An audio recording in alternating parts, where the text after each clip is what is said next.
আমরা ইংরেজি গ্রামারের যে বিষয়টা নিয়ে আলোচনা করব সেটি হচ্ছে ভয়েস চেঞ্জ। ভয়েস চেঞ্জ হচ্ছে দুইটা কনভার্সন আছে, একটা হচ্ছে অ্যাক্টিভ টু প্যাসিভ আর একটা হচ্ছে প্যাসিভ টু অ্যাক্টিভ। আমরা যখন অ্যাক্টিভ থেকে প্যাসিভ অথবা প্যাসিভ থেকে অ্যাক্টিভ কনভার্সন করব, এখানে লেখা আছে change the sentence from active to passive. এখানে আই রিড এ বুক, আমি একটি বই পড়ি। এখানে আইটা হচ্ছে সাবজেক্ট, রিডটা হচ্ছে ভার্ব, এ বুক হচ্ছে অবজেক্ট। এটা হচ্ছে অ্যাক্টিভ সেন্স, আমি একটি বই পড়ি।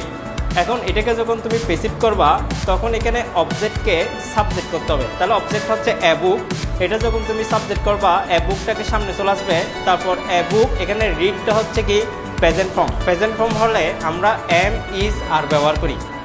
সাবজেক্ট যখন আই হয় তখন আমরা ভার্ব হিসেবে আনি হচ্ছে এম। আর সাবজেক্ট যখন হি শি হয় তখন আমরা ভার্ব হিসেবে আনি হচ্ছে ইজ। আর সাবজেক্ট যখন দে অথবা উই হয় তখন আমরা ভার্ব হিসেবে আনি হচ্ছে আর। তাহলে সাবজেক্ট অনুসারে আমাদেরকে কি বসাতে হবে? ভার্ব বসাতে হবে। তাহলে এখানে এ বুক একটি বই, এখানে সাবজেক্ট হচ্ছে সিঙ্গুলার, সিঙ্গুলারের জন্য আমরা এখানে কি আনবো? ইজ আনবো। তাহলে ইজ। আর এখানে মেন ভার্ব হচ্ছে রিড, মেন ভার্বের হবে পাস্ট পার্টিসিপল। তাহলে রিডের ফার্স্ট ফর্ম হচ্ছে রিড আর ফার্স্ট পার্টিসিপল ফর্ম হচ্ছে রিড। তাহলে রিডের প্রেজেন্ট ফার্স্ট পার্টিসিপল হচ্ছে একই রকম। তাই এখানে রিডের ফার্স্ট পার্টিসিপল ফর্ম হচ্ছে রিড।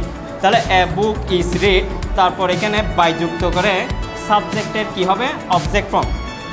সাবজেক্টের অবজেক্ট ফর্ম হচ্ছে, তাহলে এখানে লিখবা সাবজেক্ট আর এখানে লিখবা হচ্ছে অবজেক্ট।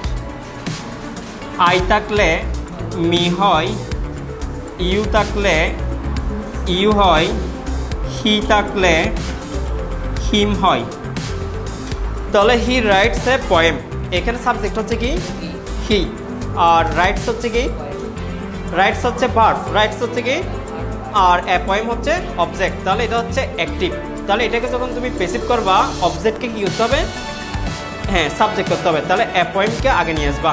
তাহলে এ পোয়েমের জন্য ভার্ব হবে কি? এ পোয়েম মানে একটি কবিতা। তাহলে এখানে সাবজেক্ট যেহেতু সিঙ্গুলারের জন্য ইস আনতে হয়, আর প্লুরালের জন্য কি আনবা? আর আনবা।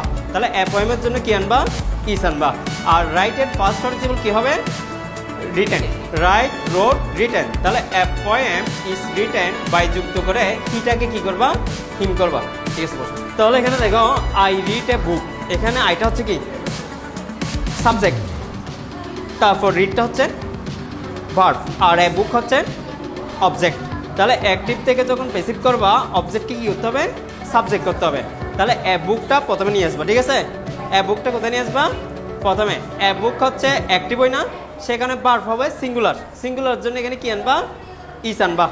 আর রিডের ফার্স্ট পার্টিসিপল হচ্ছে কি? রিড। Read read read. আর বাই যুক্ত করে সাবজেক্ট আই আছে না, আইটাকে কি করবা? মি। তাহলে পুরো সেন্টেন্সটা দাঁড়ায় a book is read by me. তাহলে বইটি আমার দ্বারা পড়া হয়েছে। আজকে আমরা অ্যাক্টিভ থেকে প্যাসিভ কনভার্সনের প্রেজেন্ট টেন্সের রুলস শিখলাম। নেক্সট দিন আমরা পাস্ট টেন্স পড়ব। আর তোমরা বাসায় এগুলো কী করবা? প্র্যাকটিস করবা।